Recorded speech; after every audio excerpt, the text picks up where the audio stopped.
আজ আপনাদের সঙ্গে শেয়ার করব আলু, টমেটো আর ডিম দিয়ে দারুণ একটা রেসিপি। ঘরে যদি মাছ মাংস না থাকে এই রেসিপিটা একবার রান্না করে খেয়ে দেখবেন, মাছ মাংসের স্বাদকেও কিন্তু হার মানাবে। আসসালামু আলাইকুম, সবাই কেমন আছেন? আশা করছি সকলে ভালো আছেন। আবারও একটা নতুন রেসিপি নিয়ে আপনাদের মাঝে চলে আসলাম। তো অবশ্যই স্কিপ না করে পুরো রেসিপিটা দেখে নেবেন। আশা করছি রেসিপিটা আপনাদেরকে খুবই ভালো লাগবে। তো চলুন কথা না বাড়িয়ে রেসিপি শুরু করি। এখানে দেখুন আলু কেটে নিয়েছি। তো এখানে আমি মিডিয়াম সাইজের 3টে আলু এরকম হালকা একটু মোটা রেখে কেটে নিয়েছি। আর এখানে দেখুন 2টো বড় সাইজের টমেটো কেটে নিয়েছি। তো এখানে আমি আমার পরিমাণ মতো নিয়ে নিয়েছি, আপনারা আপনাদের পরিমাণ মতো নিয়ে নেবেন। আর এইভাবে করে আপনারা কেটে নেবেন। এখানে দেখুন নিয়েছি একটা ডিম, তো ডিমটা দিয়ে রেসিপিটা করব, সাইডে রেখে দিলাম। এবার আমি মশলাটা রেডি করে নেব। মিক্সার জারে দিয়ে দিলাম 2টো কাঁচামরিচ। এবার আমি এখানে দিয়ে দিচ্ছি ছোট সাইজের একটা পেঁয়াজ, এভাবে সরু করে কেটে নিয়েছি। এবার আমি এখানে দিয়ে দিচ্ছি অল্প একটু টমেটো কুচি কেটে রেখেছিলাম, তাতে থেকে একটু দিয়ে দিলাম। এগুলোকে বেটে নিতে হবে, তাহলে রান্নাটা খেতে অনেক বেশি টেস্টি হবে। তো বেটে নিয়ে ফিরে আসছি। দেখুন মশলাটা বেটে নিয়েছি, এবার আমি সাইডে সরিয়ে রাখছি। এবার এখানে দেখুন একটা কড়াই নিয়েছি, এবার কড়াইয়ে আমি আলুগুলোকে নিয়ে নিচ্ছি। সম্পূর্ণ আলুগুলো নিয়ে নিলাম। এবার আমি এখানে নিয়ে নিচ্ছি কেটে রাখা টমেটো। এই রেসিপিতে একটু টমেটোর পরিমাণ বেশি দিয়ে দেবেন, তাহলে কিন্তু খেতে আরো বেশি ভালো লাগবে। এবার এখানে দিয়ে দিচ্ছি একটা বড় সাইজের পেঁয়াজ কুচি। আর প্রথমে যে কাঁচামরিচ, টমেটো আর পেঁয়াজ বেটে নিয়েছি সেটা দিয়ে দিলাম। এবার এখানে দিয়ে দিলাম হাফ চা চামচ রসুন বাটা, দিয়ে দিচ্ছি হাফ চা চামচ আদা বাটা। আর অবশ্যই কিন্তু এখানে টমেটো আর পেঁয়াজটা একটু বেটে ব্যবহার করবেন, তাহলে রান্নাটা খেতে অনেক বেশি সুস্বাদু হবে। দিয়ে দিলাম স্বাদ মতো লবণ, হাফ চা চামচ দিয়ে দিলাম হলুদ গুঁড়ো। এবার দিয়ে দিচ্ছি হাফ চা চামচ ধনিয়া গুঁড়ো, হাফ চা চামচ দিয়ে দিচ্ছি জিরা গুঁড়ো, আর এখানে হাফ চা চামচ মতো দিয়ে দিচ্ছি মরিচের গুঁড়ো। আপনারা যেমন ঝাল খাবেন সেইভাবে করে এখানে মরিচ ব্যবহার করবেন। দিয়ে দিচ্ছি হাফ চা চামচ মতো গরম মশলার গুঁড়ো। এবার দিয়ে দিচ্ছি 1 টেবিল চামচ মতো সর্ষের তেল। তেল আবারও লাগবে, সেটা আমি আপনাদেরকে দেখিয়ে দেবো। তো এখানে আমি সর্ষের তেলে রান্না করছি, আপনারা চাইলে কিন্তু সয়াবিন তেল দিয়েও রান্না করতে পারেন। এবার সমস্ত হাত দিয়ে খুব ভালোভাবে চটকে মেখে নিতে হবে।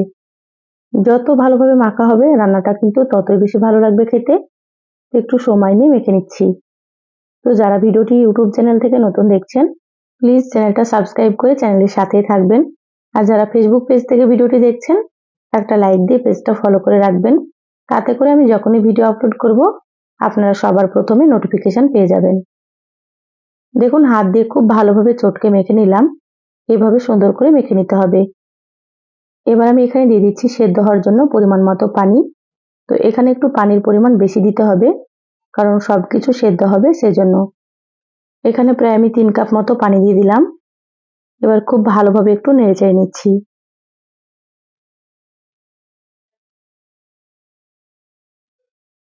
দেখুন সবকিছু নেড়েচেড়ে মিশিয়ে নিয়েছি। এবার ঢাকা দিয়ে দিলাম। এবার আমি গ্যাসটা অন করে দিচ্ছি। গ্যাস অন করে দিলাম, ঢাকা দিয়ে হাই হিটে 5 মিনিট রান্না করে নেব। দেখুন 5 মিনিট হাই হিটে রান্না করে নিয়েছি, ঢাকাটা খুলে নিলাম। এবার খুব ভালোভাবে একটু নেড়েচেড়ে নেব।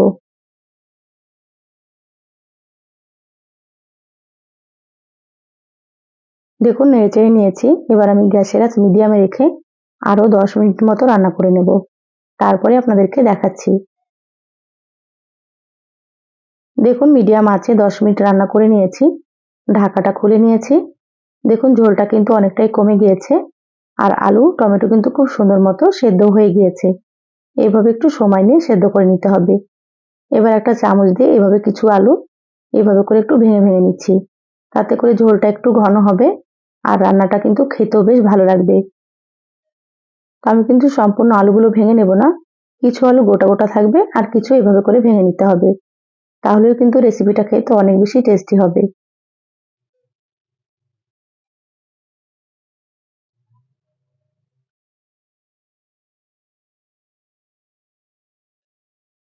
দেখুন আলুগুলো খুব ভালোভাবে একটু সুন্দর করে ভেঙে নিয়েছি। এবার আমি ঢাকা দিয়ে এটাকে একটু রেখে দিচ্ছি। এবার অন্য চুলাতে দিয়ে দিলাম একটা ফ্রাই প্যান, দিয়ে দিলাম এখানে 1 চামচ মতো সর্ষের তেল। এবার তেলটাকে হালকা একটু গরম করে নেব। দেখুন তেল হালকা গরম হয়ে গিয়েছে। এবার আমি এখানে দিয়ে দিচ্ছি একটা ডিম। তো এখানে আমি একটা ডিম দিয়ে দিলাম, আপনারা কিন্তু ডিমের পরিমাণ বাড়িয়ে দিতে পারেন। ডিমের উপরে সামান্য একটু লবণ দিয়ে দিলাম। লবণ একটু অল্প করে আপনারা দিয়ে দেবেন, কারণ আলুতে যেহেতু লবণ দেওয়া আছে সেজন্য কিন্তু খুব বেশি লবণ দেওয়া যাবে না। এবার ডিমটাকে একটু ঝুরি করে ভেজে নিচ্ছি। এখানে আপনারা যত বেশি ডিম দিবেন ততই কিন্তু খেতে ভালো লাগবে। আমি এখানে যতটা পরিমাণে রান্না করেছি সেই পরিমাপে কিন্তু মশলা দিয়েছি। আপনারা যদি এর থেকে বেশি রান্না করেন তাহলে মশলার পরিমাণ কিন্তু আপনারা একটু বাড়িয়ে দেবেন। দেখুন ডিমগুলো আমি হালকা ঝুরি করে ভেজে নিয়েছি। খুব বেশি কিন্তু ডিমগুলো কড়া করে ভাজা যাবে না, হালকা করে ভেজে নিলে খেতে ভালো লাগবে। এবার আমি বাটিতে তুলে নিচ্ছি ডিমগুলোকে। এইভাবে আপনারা হালকা করে ডিম ভেজে নেবেন। ডিমগুলো তুলে প্লেটে রেখে দিলাম। ফ্রাই প্যানে আবারও দিয়ে দিচ্ছি 1.5 টেবিল চামচ মতো সর্ষের তেল। তেল হালকা গরম হলে দিয়ে দিলাম 1/2 চা চামচ গোটা জিরা। এবার জিরাগুলোকে একটু ভেজে নেব।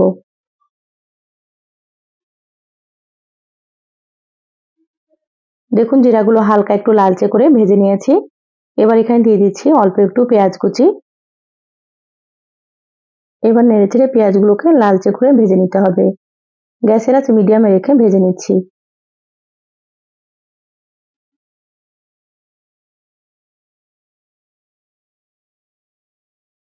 দেখুন পেঁয়াজের কালারটা অনেকটাই চেঞ্জ হয়ে গিয়েছে আর পেঁয়াজগুলো কিন্তু ভাজা হয়ে গিয়েছে। এর থেকে বেশি ভাজার দরকার নেই। এবার আমি ফ্রাই প্যানটা নামিয়ে নিচ্ছি। দেখুন এবার আমি কড়াইয়ের ঢাকনাটা খুলে নিলাম। এবার এখানে বাগারটা দিয়ে দিচ্ছি। এইভাবে বাগার দিলে কিন্তু রান্নাটা খেতে অনেক বেশি টেস্টি হবে। আপনারাও কিন্তু প্রথমে অল্প তেল দিয়ে তারপরে এইভাবে করে একটু বাগার দিয়ে দেবেন, তাহলে দেখবেন খেতে অনেক বেশি ভালো লাগবে আপনাদেরকেও। এবার আমি এখানে ভেজে রাখা ডিমগুলো দিয়ে দিলাম। একসাথে সবকিছু খুব ভালোভাবে মিশিয়ে নেব। এই পর্যায়ে আমি গ্যাসের আঁচটা একটু হাই হিটে করে দিচ্ছি আর হাই হিটে রেখে 1 মিনিট মতো একটু ফুটিয়ে নিতে হবে। বাগার দিয়ে কিন্তু খুব বেশিক্ষণ ফোটানোর দরকার নেই, 1 মিনিট মতো একটু ফুটিয়ে নেব।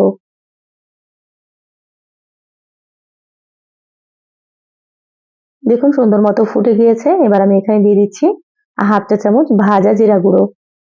এবার ভাজা জিরার গুঁড়োটাকে খুব ভালোভাবে একটু মিশিয়ে নেব। ভাজা জিরার গুঁড়োটা দিলে ফ্লেভারটা ভালো লাগবে, তা আপনারা একটু দেওয়ার চেষ্টা করবেন। দেখুন খুব ভালোভাবে নেড়েচেড়ে মিশিয়ে নিয়েছি।